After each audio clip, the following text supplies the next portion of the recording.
सुकरात समुद्र तट पर टहल रहे थे। उनकी नज़र तट पर खड़े एक रोते बच्चे पर पड़ी। वो उसके पास गए और प्यार से बच्चे के सिर पर हाथ फेरकर पूछा, तुम क्यों रो रहे हो? लड़के ने कहा, ये जो मेरे हाथ में प्याला है, मैं उसमें इस समुद्र को भरना चाहता हूँ, पर यह मेरे प्याले में समाता ही नहीं। बच्चे की बात सुनकर सुकरात विस्माद में चले गए और स्वयं रोने लगे। अब पूछने की बारी बच्चे की थी। बच्चा कहने लगा, आप भी मेरी तरह रोने लगे, पर आपका प्याला कहाँ है?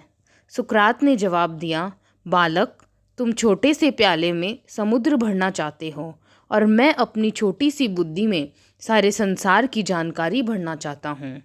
आज तुमने सिखा दिया कि समुद्र प्याले में नहीं समा सकता। मैं व्यर्थ ही बेचैन रहा।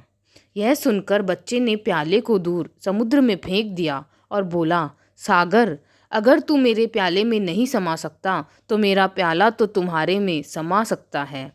इतना सुनना था कि सुकरात बच्चे के पैरों में गिर पड़े और बोले, बहुत कीमती सूत्र हाथ में लगा है।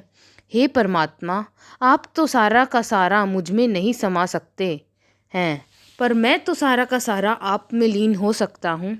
ईश्वर की खोज में भटकते सुकरात को ज्ञान देना था, तो भगवान उस बालक में समा गए। सुकरात का सारा अभिमान ध्वस्त कराया।